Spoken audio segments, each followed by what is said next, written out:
A paz do Senhor, meus irmãos. Nós estamos iniciando aqui mais uma videoaula.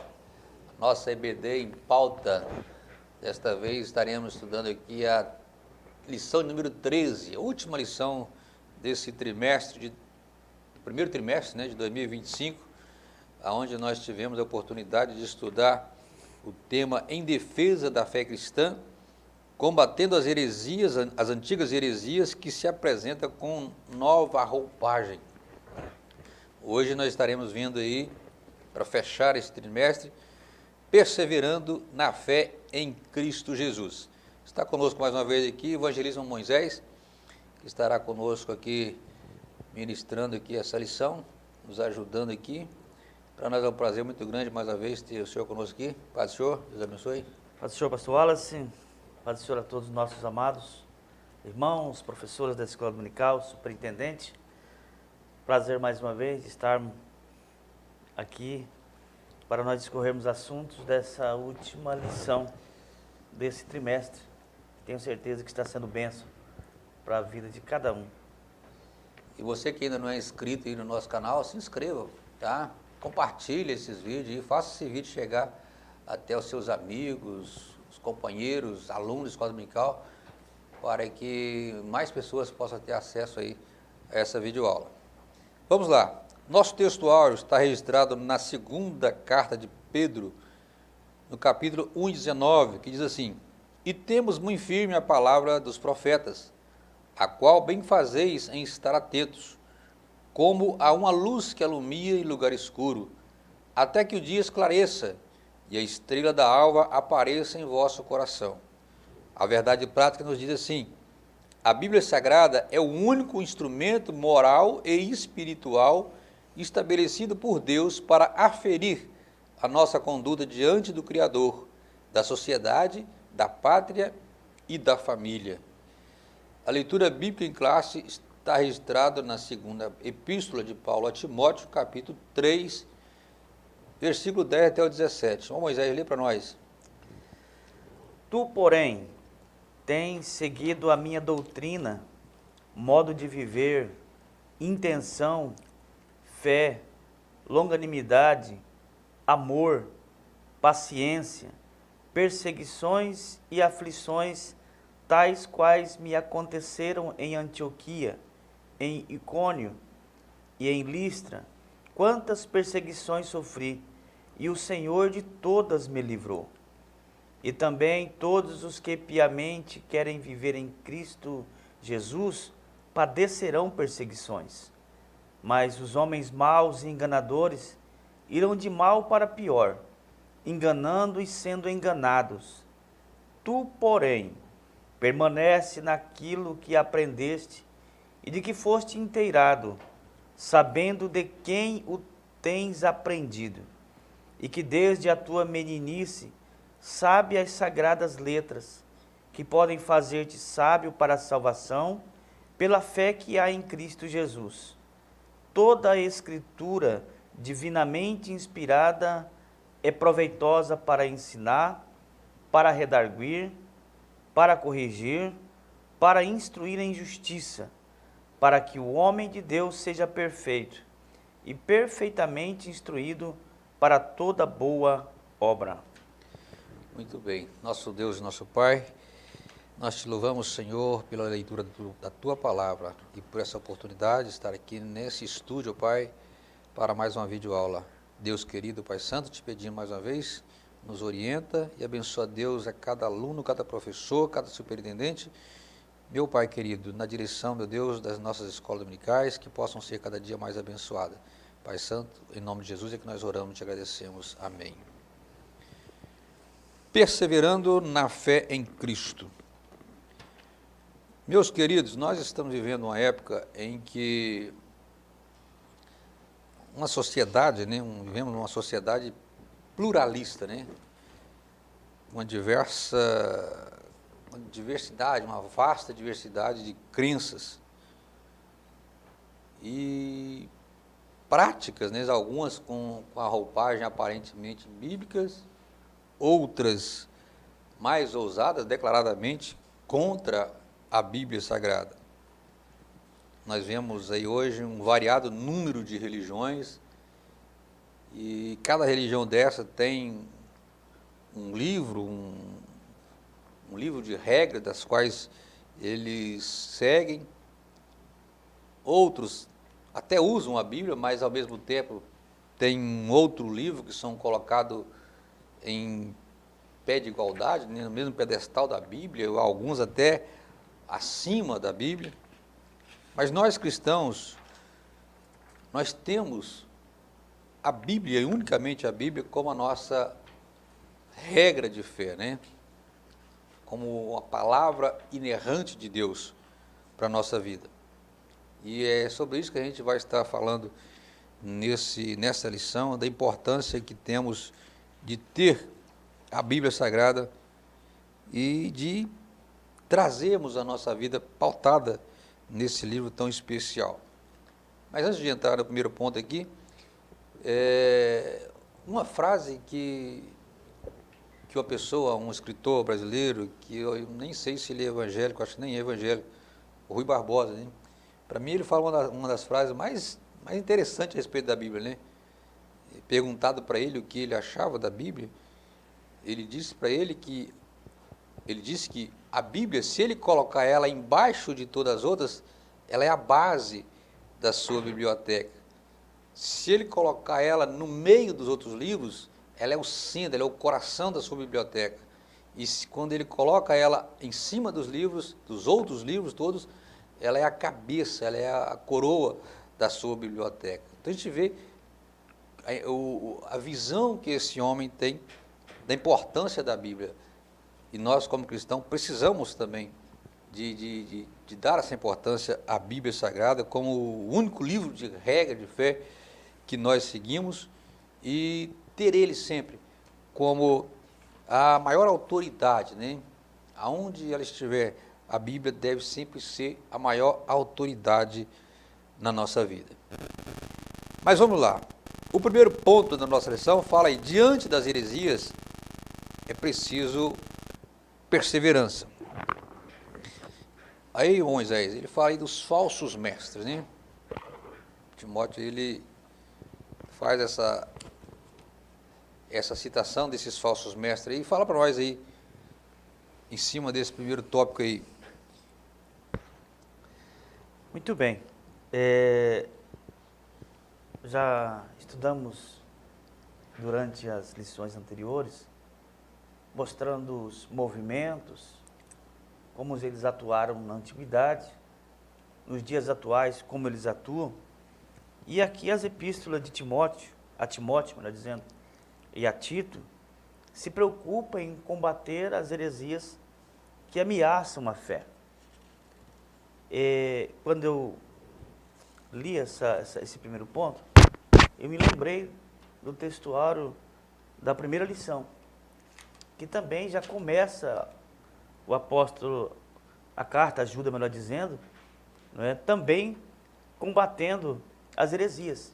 E a gente termina também aqui com essas cartas combatendo as heresias, mostrando a preocupação, tá? Mostrando a preocupação dos apóstolos, mostrando a preocupação da igreja com essa onda que sempre rondou a igreja.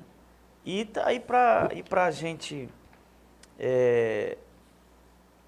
encaixar dentro dessas seitas, heresias.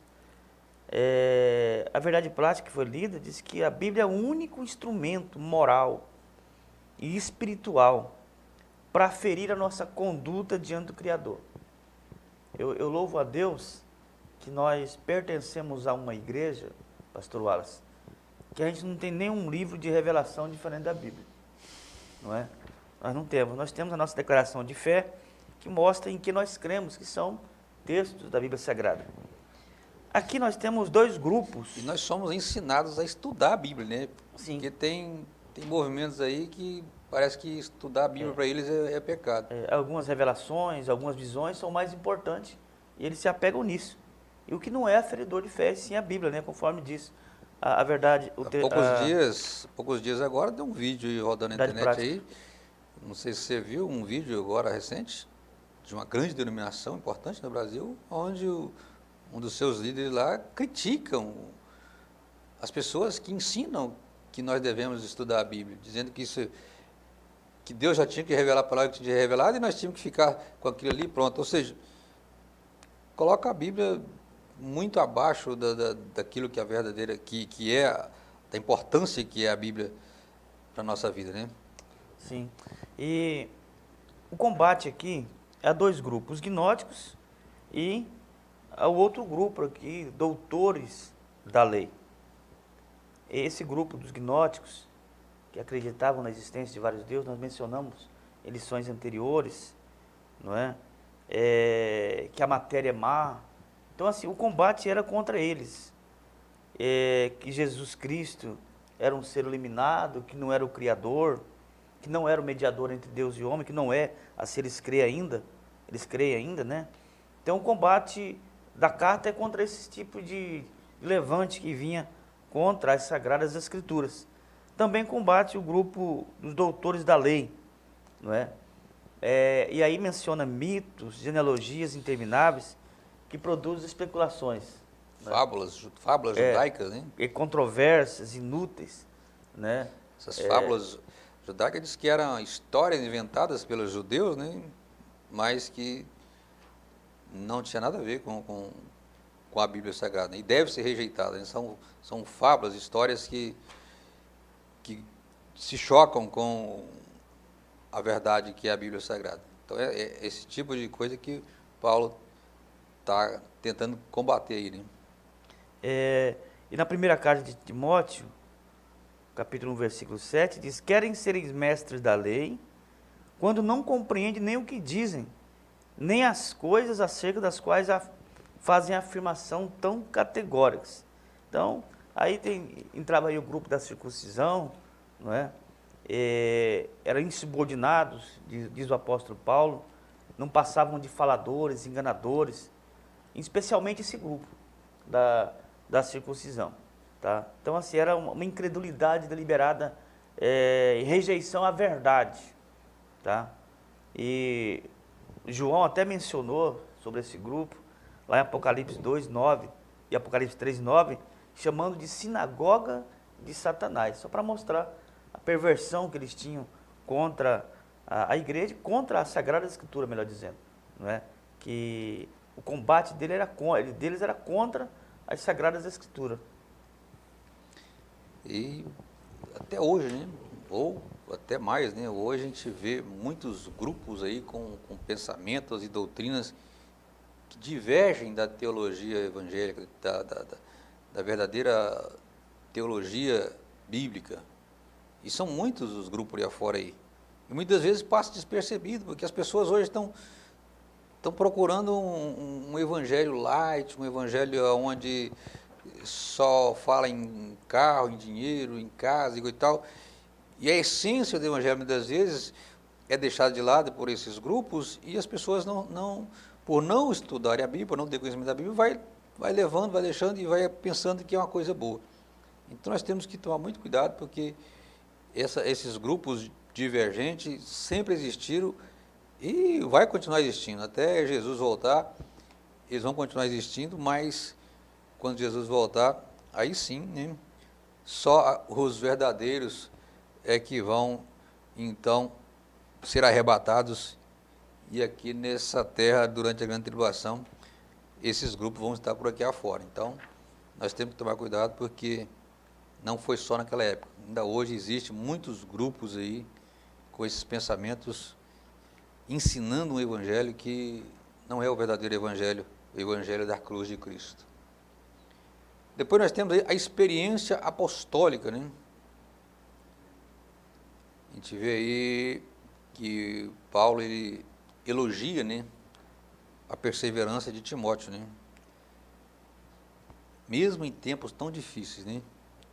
Timóteo, ele talvez não estava, né, como diz o comentarista, ele não estava junto com Paulo aqui ainda, nessas primeiras perseguições, lutas que Paulo enfrentou, mas de uma forma ou de outra ele ficou sabendo e até pode ter presenciado muitas dessas situações, E Paulo, então, elogia ele aqui, né? Porque mesmo passando tudo isso, sendo ainda um rapaz, ainda um jovem ainda, mas ele continuou, ele perseverou, ele não abriu mão, né?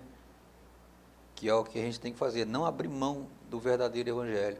Por mais que possa vir a luta, por mais que pareça que as coisas estão se saindo do controle, alguém pode até dizer que Deus não está se importando com você, que Deus está permitindo você passar por aquilo ali porque não ama mais você, mas você já aprendeu, nós já aprendemos que isso tudo faz parte do Evangelho. Isso tudo tá dentro do Evangelho, mas que temos a certeza da vitória, temos a certeza de que vamos ser vencedores, porque nós estamos na verdade. E quando nós estamos firmados na verdade, nada vai conseguir nos deter, nada vai conseguir fazer nos parar. Timóteo, ele se firmou naquilo que ele aprendeu, desde a sua mãe, da sua avó, do próprio apóstolo Paulo.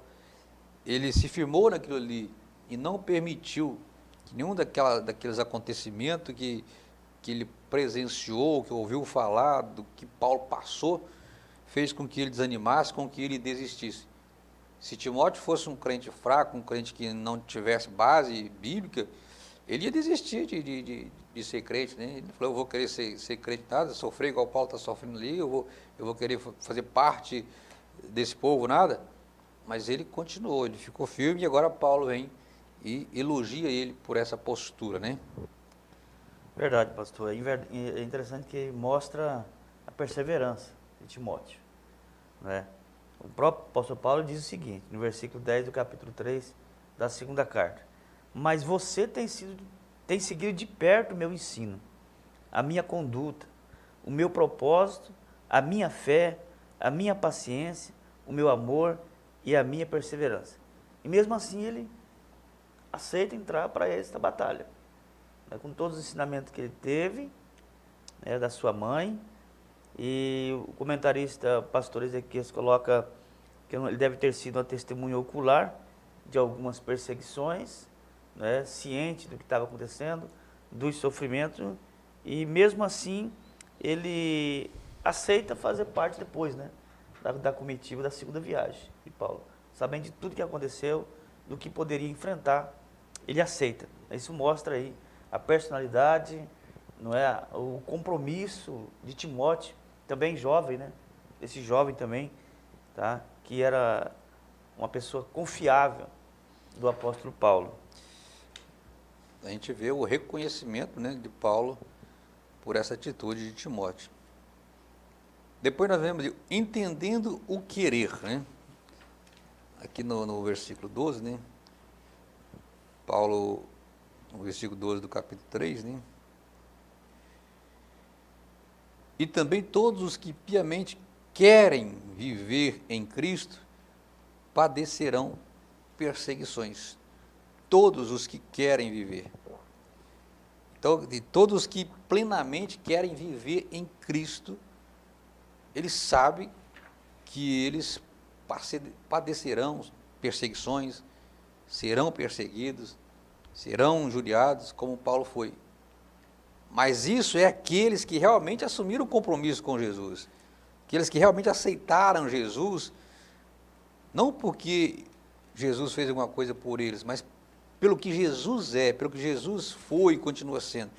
Eles assumiram um compromisso o dia que decidiram a servir a Jesus, de ser fiel, independentemente da situação.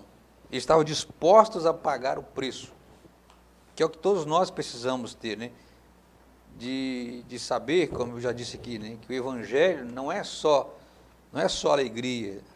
Lógico que ele pode proporcionar riqueza também. Deus pode abençoar, a pessoa pode enriquecer, pode ter carro novo, não é problema, não é pecado. Mas a essência do Evangelho não é só isso. O Evangelho envolve cruz, envolve sofrimento. E quando nós decidimos a entrar nessa batalha, nós temos que estar ciente do que nos espera. E Timóteo, ele estava ciente disso, ele sabia, ele viu as coisas acontecerem na sua frente, e mesmo assim, ele permaneceu fiel. E essa deve ser também a nossa posição, né? Aqueles que querem piamente, né? Diz aí o versículo 12, piamente querem viver em Cristo.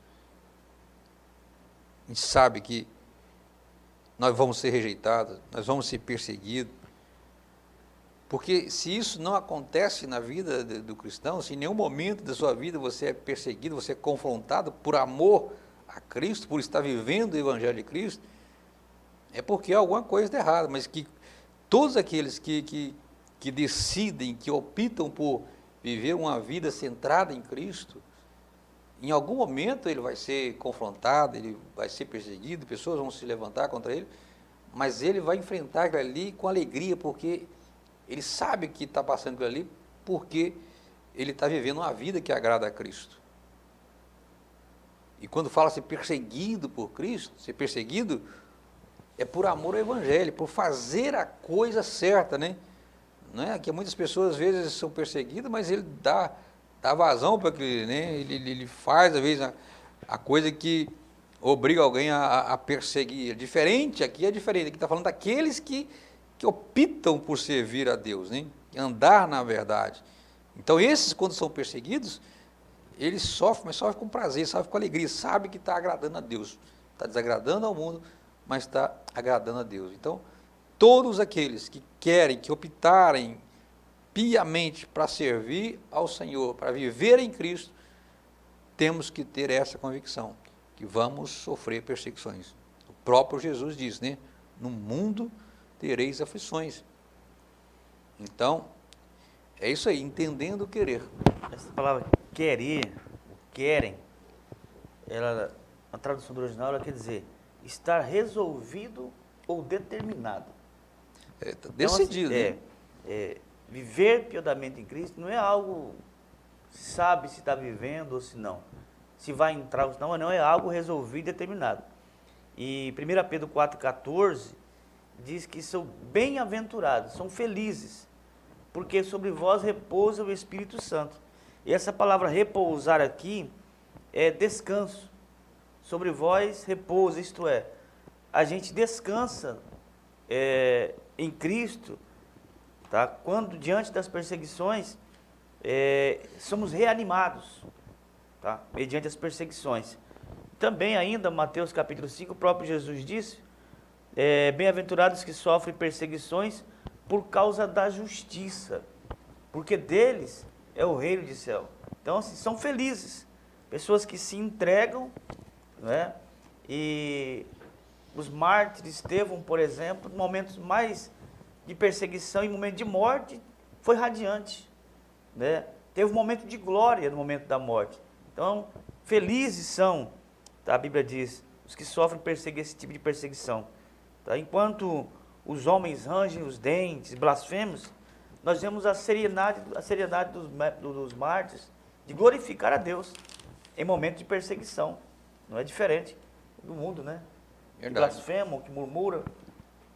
Diferente. No item de número 4, aí nós temos aí as características dos enganadores, né? Aí Paulo ele usa uma palavra grega aqui, né? Goes, né? Para se referir a esses enganadores, impostores, embusteiros, né?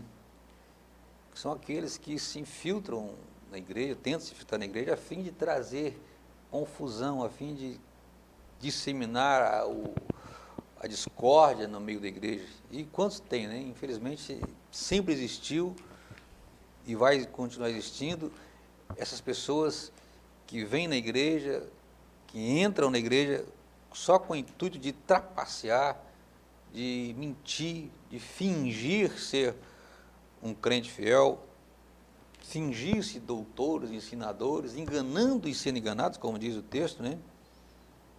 Mas Timóteo aqui, Paulo, mais uma vez aqui, vem exortar ele, que ele deveria permanecer naquilo que ele havia aprendido. Desde pequeno, os ensinamentos que recebeu, ele deveria continuar, não permitir ser levado por esses enganadores, bajuladores, falsos, que com certeza estavam entrando na igreja, ou tentando entrar na igreja da qual Timóteo fazia parte. Então, Só que o nosso comentarista aqui, ele fala aqui que esses falsos doutores, esses falsos mestres, nenhum deles teve um futuro promissor, né? O apóstolo Pedro, lá no capítulo 2 da sua segunda epístola, ele fala do final desses falsos doutores, que são finais trágicos. Então ele pode até entrar na igreja, pode até tentar infiltrar no meio dos santos, mas Deus trata com todos eles. Deus trata de maneira severa com todos aqueles que tentam a trazer essas confusões no meio da sua igreja. Eles sofrem a pena, Deus não deixa eles passar em branco, né? Alguma coisa aí, Moisés? E, pastor, enganador, a palavra enganador, para a gente usar melhor, no sentido mais atual, os encantadores, né? Eles encantam. E hoje mais do que nunca, não é? São palavras bonitas, persuasivas, que prendem o público, não é? E hoje mais do que nunca, por causa do movimento tecnológico, da evolução tecnológica, se expandiu de uma forma tão grande. Mas um versículo antes que o senhor mencionou aí, a respeito dos falsos profetas, o próprio Pedro escreveu o seguinte, 2 Pedro 2:1: no passado surgiram falsos profetas no meio do povo, como também surgirão entre vocês falsos mestres. Eles introduzirão secretamente heresias destruidoras, chegando a negar o soberano que os resgatou, trazendo sobre si mesmo repetindo a destruição. É o que nós estudamos anteriormente, tudinho, né? As lições anteriores. Chegando a negar o soberano. Negar Jesus Cristo. Movimentos que negam, tá? Jesus Cristo, que ele não é o Salvador, tá? Que ele não é Deus. Mas esses falsos mestres, como o pastor mencionou, vão prestar conta diante de Deus um dia. Então sempre houve, né, o engano, né, no mundo. E ele está por toda parte. Mas talvez nunca no meio evangélico, talvez nunca foi tão grande como nos dias atuais. O número de enganadores, principalmente hoje, Informação a muito mídia rápida, está aí, né? né? Você vê toda hora aí nas mídias, gente se passando como servo de Deus, como pastores, pregadores da palavra, mas na realidade uma grande parcela deles são enganadores, estão ali para iludir as pessoas, enganando e sendo enganado, né, como diz aqui. E o engano, ele é um agente destruidor da ética e da moral, né? Nada é mais perverso do que o engano. Uma das piores coisas que existe no mundo é a pessoa enganadora, que tenta passar, digamos assim, passar a perna no outro, enganar a outra pessoa, né? O engano é tão grande que Paulo, escrevendo aqui a Timóteo, ele diz que este é um dos sinais dos fins dos tempos, né?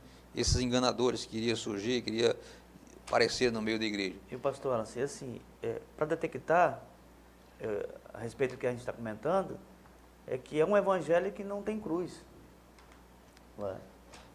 Não tem. Não querem a cruz, né? Então, assim, é um evangelho bem light, não é? De bênção, prosperidade, mas que você não precisa de seguir a Cristo, ser como Ele, andar como Ele. Isso não é pregado diante desses falsos que se apresentam, não é, para enganar o povo. E isso é tão triste, né, que a gente vê pessoas aí até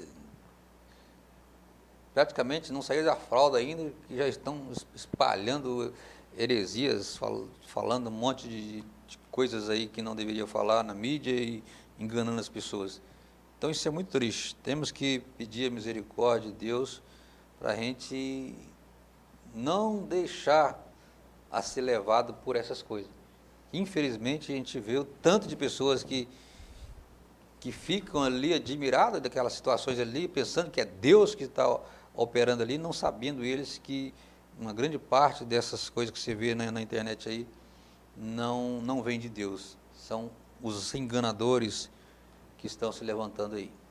O segundo ponto, falei, aprendendo, sendo inteirado e sabendo.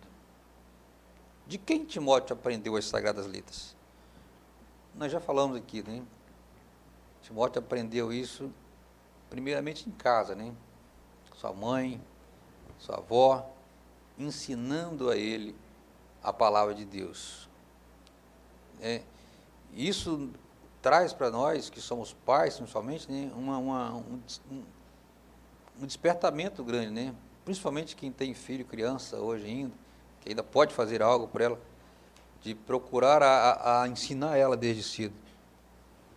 A gente vê aqui em Timóteo o quanto foi bom, o quanto foi valioso ele ter sido ensinado desde da sua meninice, né, a Bíblia Sagrada, a verdade.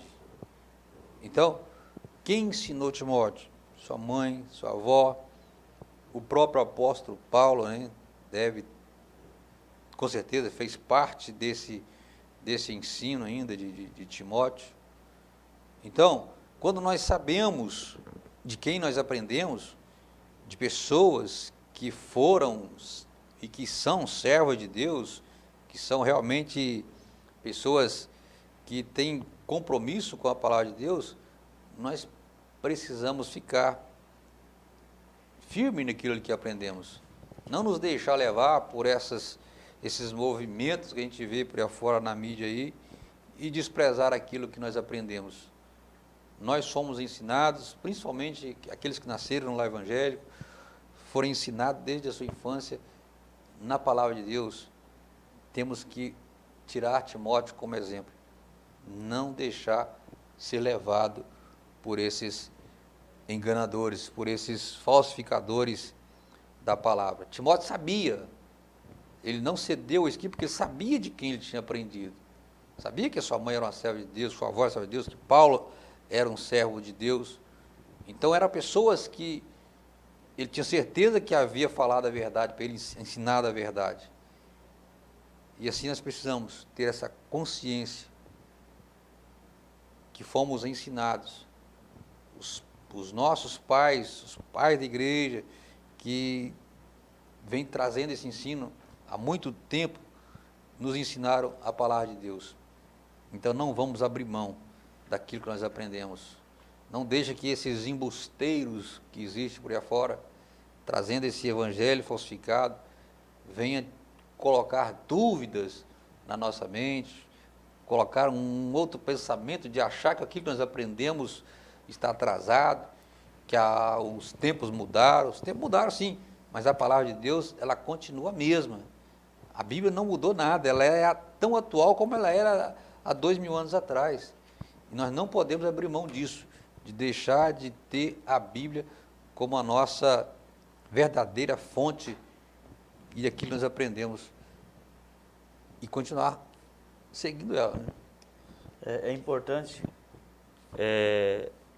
mencionando 2 Timóteo 1,5, de quem a gente aprendeu, para a gente ensinar. Timóteo diz: recordo-me da sua fé não fingida. Então, assim, Paulo tinha conhecimento. Quem estava transmitindo os ensinamentos para Timóteo era alguém que falava as mesmas coisas que ele. Não é? E aí ele diz: primeiro habitou na sua avó Lóide e sua mãe Eunice. E estou convencido de que também habita em você. Então, e aí depois o apóstolo Paulo diz também o seguinte: confia a homens fiéis que sejam idôneos para ensinar aos outros. Idôneos aqui não é velho, mas a palavra idôneos significa mais que suficiente, bastante, ou suficiente em habilidade. Então, assim, alguém que sentou para aprender, para ensinar, não é? É verdade. Sentar para aprender, para depois ensinar. Foi o que Timóteo fez em toda a sua infância, né, e até a sua chamada para o ministério, foi aprender para depois ensinar, confiar a outros, para retransmitirem também esses ensinamentos das Sagradas Escrituras. E Paulo continua no versículo 5, permanecendo firme na Sagrada Escritura, né? Então, ele tinha pelo menos duas razões, né, para ele permanecer firme, né? Porque sabia de quem tinha aprendido, né, como nós falamos aqui, que são também as Sagradas Letras, né? Os escritos sagrados da Bíblia Sagrada. Então, essas eram as razões mais lógicas que ele tinha para ele continuar, permanecer firme na Sagrada Escritura. Ele sabia quem tinha crido e sabia que a Bíblia era realmente a palavra do Senhor. Então, a herança espiritual dele foi fundamental para que ele conseguisse vencer aquele período da sua vida e não se afastasse dos caminhos do Senhor. Aí o comentarista continua embaixo, né? Cita lá Deuteronômio 6, né? Onde Deus, transmitindo ali, né, as ordens para o povo de Israel, né?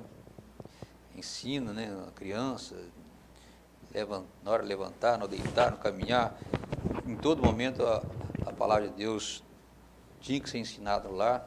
Provérbio 2, ensina o menino no caminho em que deve andar, até quando envelhecer não se desviará dele. Então nós vemos aqui a importância desse ensino na casa. E hoje a gente tem uma escola, né, que é a escola dominical, que é o que nós estamos fazendo aqui hoje. A escola dominical hoje, ela é o local mais próprio, digamos assim, né, para se aprender da palavra de Deus.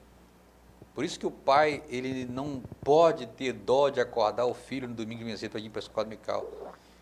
Às vezes a gente conversa com a pessoa, meu filho com dó do meu filho, ele estuda a semana inteira, domingo eu digo, domingo até mais tarde, eu não vou acordar cedo.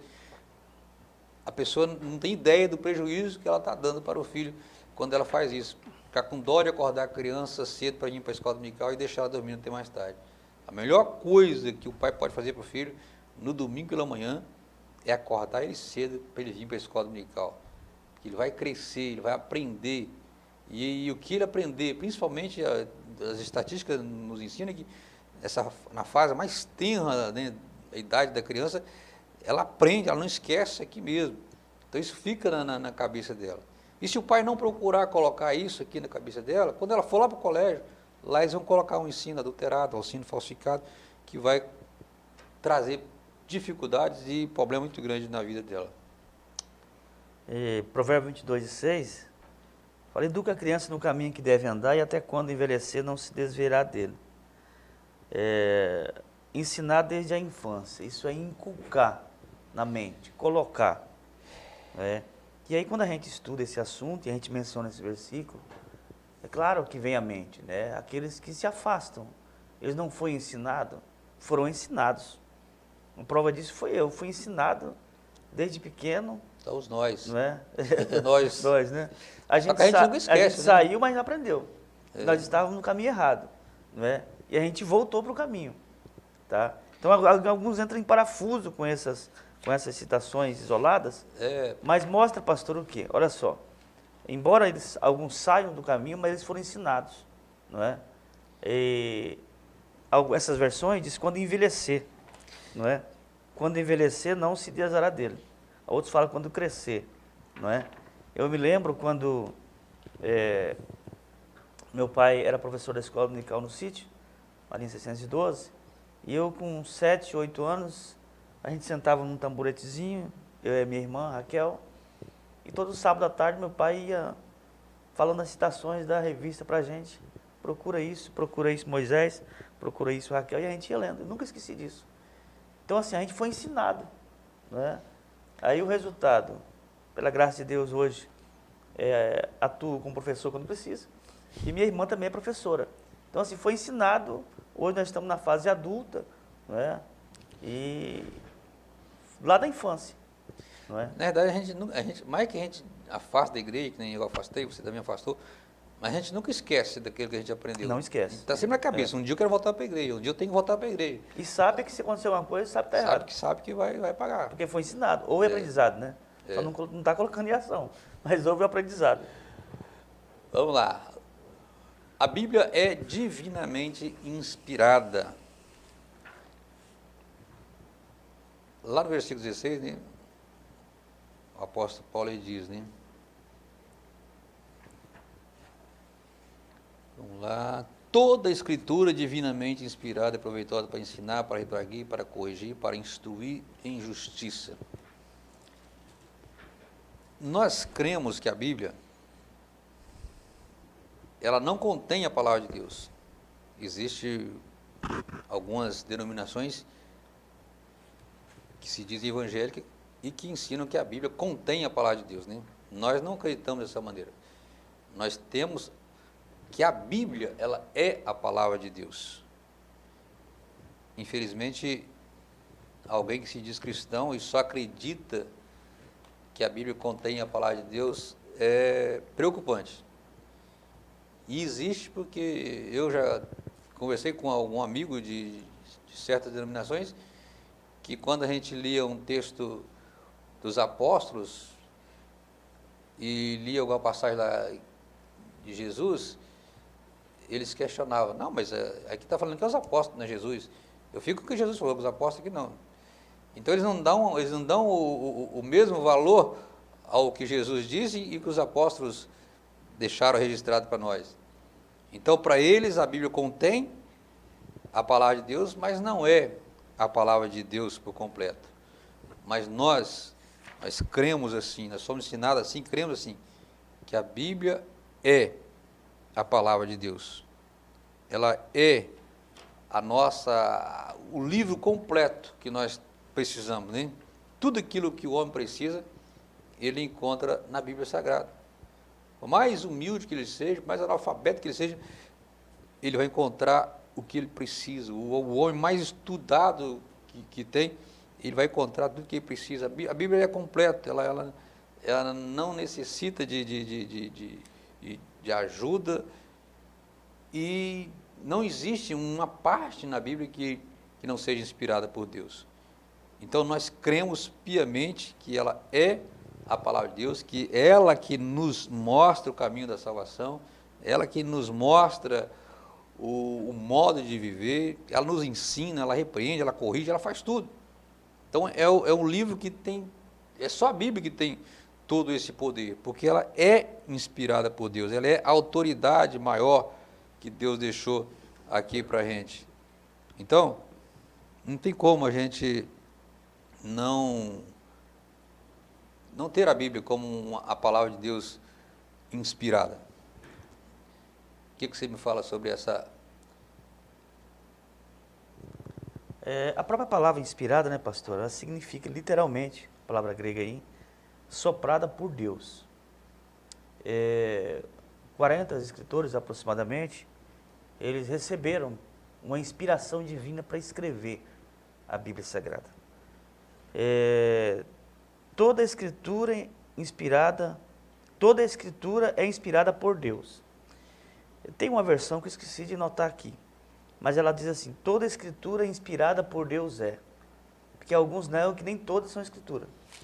Dentro da Bíblia essa é a versão mesmo, né? Toda escritura divinamente inspirada é proveitosa. Mas há uma versão que toda a escritura inspirada por Deus é, nessa aqui, versão. Mas a questão não é a palavra é, mas toda. Toda. Toda, ele está falando toda a escritura. Então, assim, alguns negam que nem tudo que está na Bíblia é escritura inspirada. E aí que alguns colocam uma confusão. Uma outra questão que algumas pessoas, você também chegou a mencionar aqui, é que colocam em desmérito a respeito de que foi homens que escreveram, né? Tiram o mérito da divindade de Deus. Mas nós sabemos que foi escrito por homens santos de Deus. Deus escolheu homens santos que ele precisava, tá, para escrever. Ele usou alguns fatores, né, por exemplo, as origens, intelectualidade, a nacionalidade, suas formas de escrita, de vocabulário, mas nenhuma dessas coisas interferiram na mensagem das Escrituras, né, pastor? Nenhum. Justamente para manter a vontade de Deus para os homens. Nenhum livro teria condições de ser tão conjunto, tão sem contradição, com tantos escritores diferentes, se não fosse algo da parte de Deus. Seria encontrar várias divergências aqui se os apóstolos, por exemplo, não fossem inspirados por Deus, se os profetas não fossem, a gente iria encontrar aqui os apóstolos divergindo com os profetas lá do Antigo Testamento, mas só a Bíblia que tem essa condição de unificada, de ninguém se contradizer com ninguém, porque todos eles receberam a informação, a inspiração de uma mesma fonte, né? Que é o Espírito Santo. Então, por isso que você não vê contradição em lugar nenhum na Bíblia. E aí, continuando aqui, o terceiro ponto é uma continuidade aqui desse assunto aqui, né? Vamos continuar aqui nesse terceiro ponto aqui, que já tendo as Escrituras como fundamento. Aí fala da autoridade apostólica, né? Que é essa questão que eu disse aqui, né? De as pessoas acharem que a palavra dos apóstolos não eram inspiradas por Deus, né? Quando Questionava a autoridade dos apóstolos do Novo Testamento. quando o senhor mencionou isso, me veio à mente, eu já ouvi isso também, as pessoas falam, não, mas foi Paulo que disse. É, Não, foi Paulo que disse. Tirando aí a divindade das escrituras, né? então a gente vê que essas pessoas eles questionam, né, como diz aqui, né, a autoridade do apóstolo, né, do Novo Testamento. E nós não podemos de maneira nenhuma, só que diz aqui, ó, sabemos que essa é a vontade de Deus. Se os evangelhos de Mateus, Lucas, ou pelo menos um deles são colocados no mesmo nível do Antigo Testamento, e da mesma forma as epístolas paulinas, isso é uma forma de reconhecer definitivamente o Novo Testamento como escritura inspirada, né? Existem aqueles que só consideram o Antigo Testamento também, né? Então, mas o que tem que dizer, o comentarista está querendo dizer aqui? Todos os livros da Bíblia ele tem o mesmo grau de inspiração e a mesma autoridade. Não existe esse negócio de um ser mais inspirado que o outro. Todos eles têm o mesmo grau de inspiração. Então isso não pode ter dúvida, o professor ele não pode deixar o aluno com essa dúvida. Será que a palavra dos apóstolos tem a mesma autoridade que as palavras de Jesus lá nos evangelhos? Tem a mesma autoridade. Todas elas foram inspiradas pelo Espírito Santo. Portanto, nós devemos dar credibilidade tanto aos profetas lá do Antigo Testamento, como os apóstolos do Novo Testamento. Todos eles foram inspirados pelo Espírito Santo. Pastor Wallace, ainda sobre essa questão das epístolas paulinas, sobre esse questionamento, que foi fulano que escreveu, foi Paulo, foi Pedro, não foi Jesus. O próprio apóstolo Pedro, ele chama as epístolas paulinas de escritura.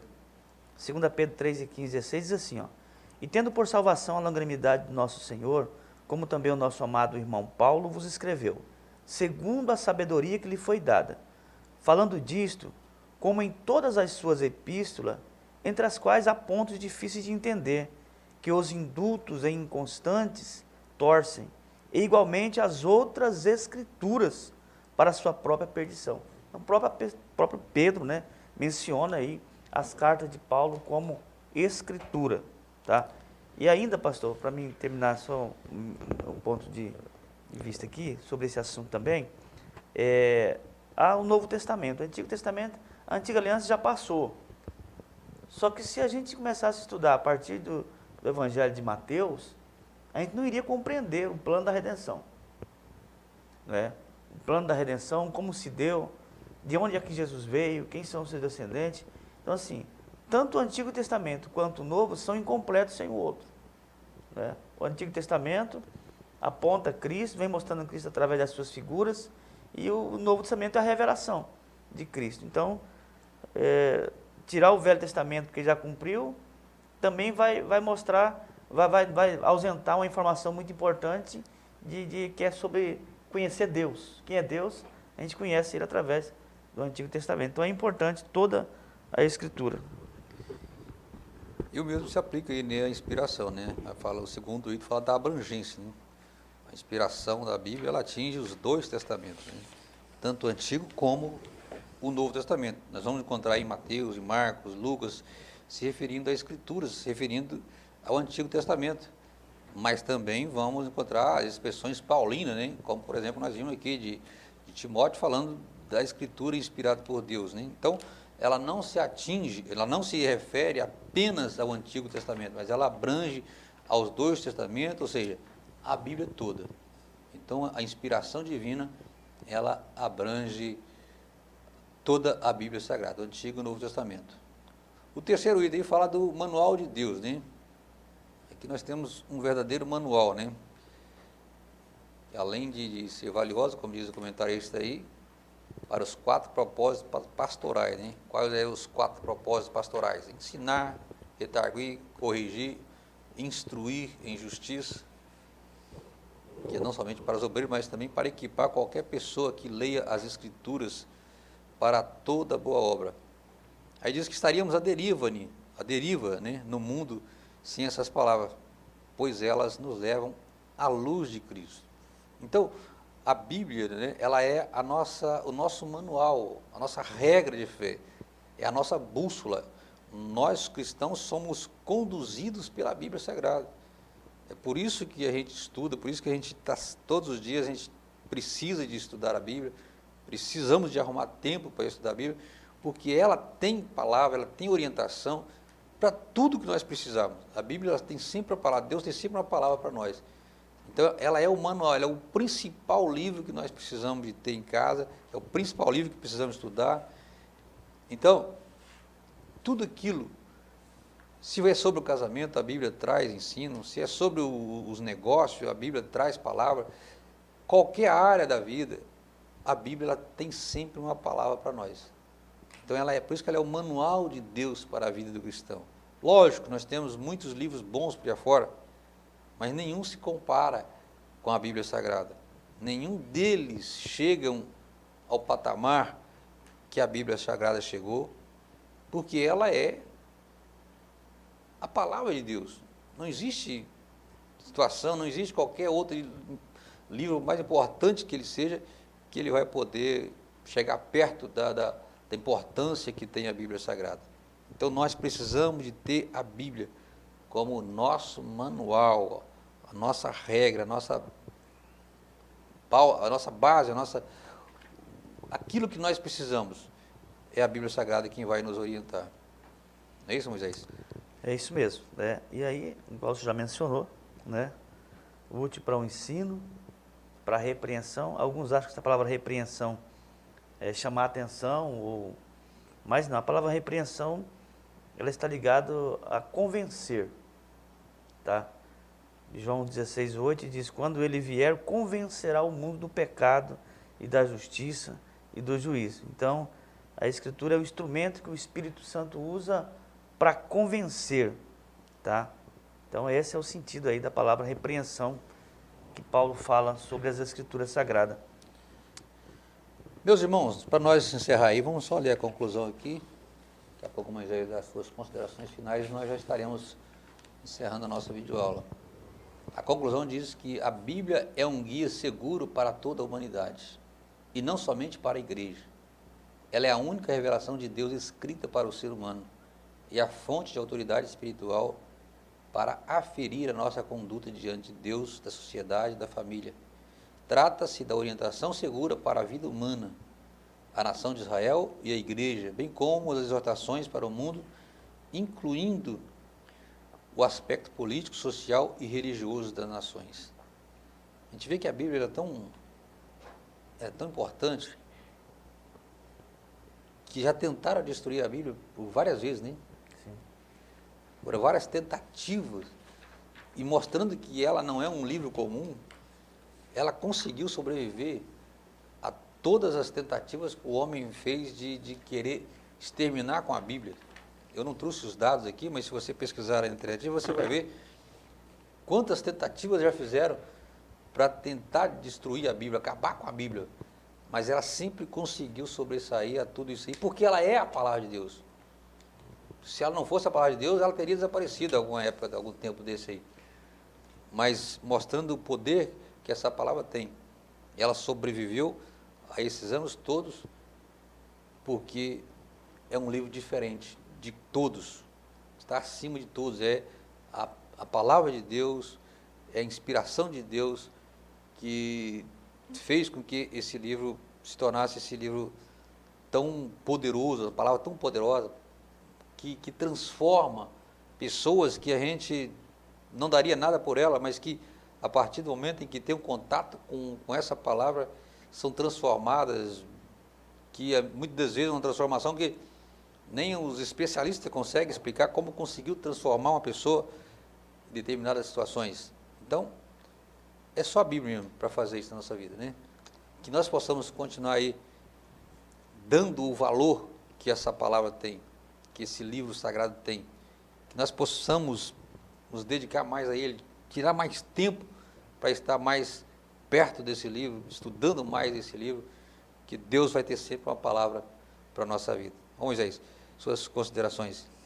Pastor Wallace, nós terminamos falando da Bíblia, né, Sagrada, e eu me lembro que o pastor, não sei se foi o pastor Adriano, se foi o Jonas, mencionou a respeito de que foi perguntado a um certo líder da igreja se ele já tinha lido a Bíblia toda, e ele disse que não, né?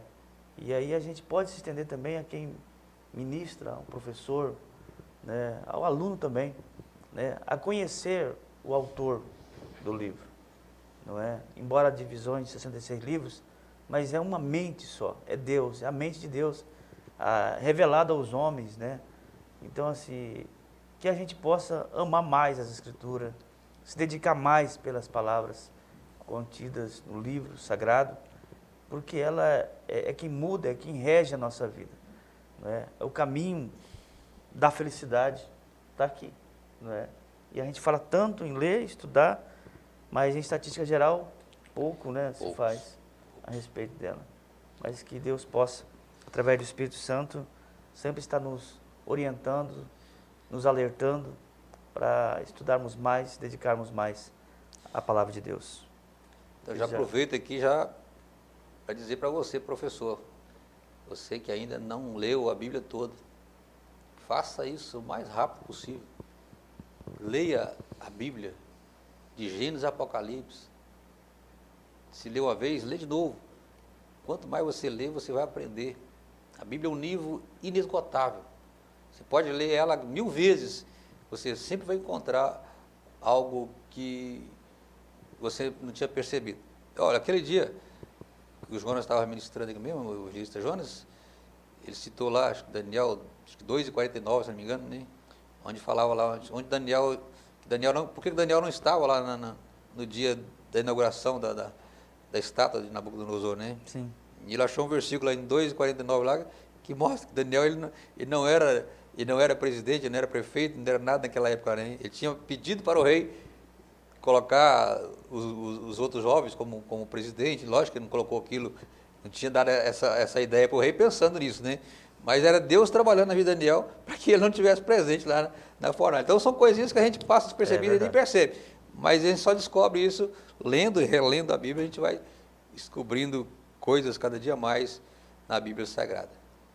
Deus abençoe a todos, obrigado Moisés, Deus abençoe a cada professor, que você tenha uma excelente aula, tá? Uma excelente escola dominical, e a próxima lição já está aí, tá? Quem não pegou a sua lição ainda, passe na sua secretaria e adquira a sua lição. O próximo trimestre já está aí e eu tenho certeza que vai ser uma bênção para todos nós. Deus abençoe a todos, ficam todos na paz do Senhor.